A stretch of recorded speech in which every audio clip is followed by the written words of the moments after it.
বিয়েবাড়ির অনুষ্ঠানে এসে বরপক্ষের সাথে কনেপক্ষের হাতাহাতি, ভাঙচুর বিয়েবাড়িতে, খুনের অভিযোগ কনেপক্ষের একজনকে। কনেপক্ষের দাবি খুন করা হয়েছে আশিস বেদ নামে বছর 20-র এক যুবককে। গুলির শব্দ শোনা গেছে বলে এলাকাবাসীর দাবি।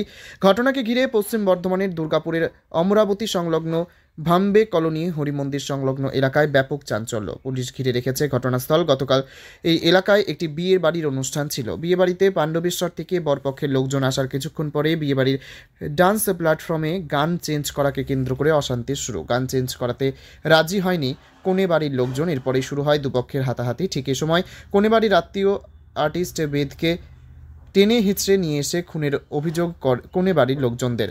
গুলি করে খুনের অভিযোগও আনছে এলাকার মানুষ। তবে ঠিক কী কারণে মৃত্যু তা নিয়ে পুলিশ তদন্ত শুরু করেছে। ময়নাতদন্তের জন্য আর্টিস্ট বেদের মৃতদেহ দুর্গাপুর মহকুমা হাসপাতালে পাঠায় নিউ টাউনশিপ থানার পুলিশ।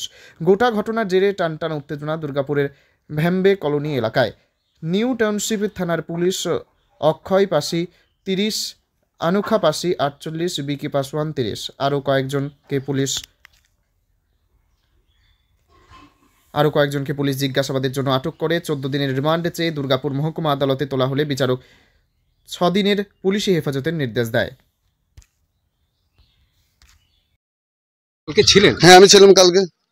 আপনি ছিলেন? হ্যাঁ, আমার সামনে ঘটনাটা হয়েছে। আনন্দ অনুষ্ঠান ছিল। একটু নাচ গান করতে করতে আমি বললাম যে যদি কোনো দোষ করে থাকে তাহলে আমাকে বলবে, কারোর কাছে গায়ে হাত দিবে না। হ্যাঁ, না গন্ডগোল কি করেছে, একটা ছোট বাচ্চা ছিল, যদি কোনো ভুল করে থাকে তাহলে আমাকে এসে জানাও তুমি। তা কি করে ওরকম মেরে কি করেছে, একদম ডাইরেক্ট রিভলভার দিয়ে একদম মেরে দিয়েছে। আর যখন ওকে রিভলভার মেরেছে আমাদের লোকগুলো যখন এসছে গুলি করে এসছে। যে মেরেছে ওর নাম হচ্ছে টকলু। হ্যাঁ, টকলু যে মেরেছে, ওর ভাই আছে বারাক্তর, যে মেরেছে বিকি বারাক্তর। হ্যাঁ, গুলি করেছে। হ্যাঁ, ঝাড়খণ্ড থেকে এসছে, ওরা এসছে। আর ওদের 5 জন আছে। গান নিয়ে গন্ডগোল হয়েছিল, নাচ গান হচ্ছিল, বাস এই গন্ডগোল হয়েছিল। বিয়ে বাড়িতে তো মারামারি করে দরকার নেই। যদি হাতে তো তুমি 2 ছোড় মারতে পারতে। তুমি একটা বন্দুক, তুমি পিস্তল, তুমি গুলি, তুমি হাতিয়ার। 5 জনকে আমাদের একদম স্পট শেষ। হ্যাঁ, আমাদের ধরেছি 5-6 জনকে ধরেছে। আমাদের চাই ওদের শাস্তি চাই, ওদের ফাঁসি চাই, না তো জীবন যেমন সাজাই চাই।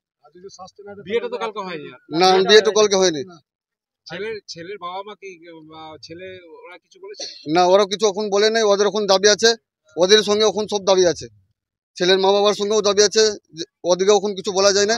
যারা ওর লিজের ভাগনা, সব ওরা সব লিজেরই সব। আপনার কি হয়? আমার যেটা মেরেছে সেটা হচ্ছে আমার ভাগনা। ওর নাম আর্টিস্ট বেদ। আর আপনার নাম? আমার নাম অবিনাশ বেদ। আমাদের কি হলো, কি রায় দিল? আজকে 3 জনকে প্রোডাকশন করেছে, 3টে আসামি আমার, 3 জনকে প্রোডাকশন করেছে কোর্টে। আজকে আইও সাহেব 15-14 দিনের রিমান্ড চেয়েছেন। লার্নেট কোর্ট 6 দিনের রিমান্ড অ্যালাউ করেছে। কি হয়েছিল ঘটনাটা?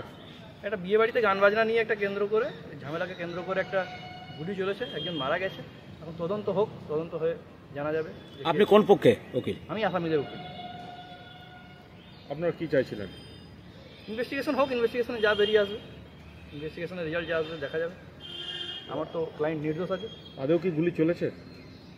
এখন তো সেটা চলেছে, গুলি একটা চলেছে। এবারে কে চালিয়েছে এটা আমার মক্কেল তো চালাইনি।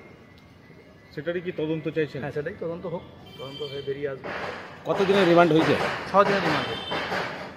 কুমার রাম।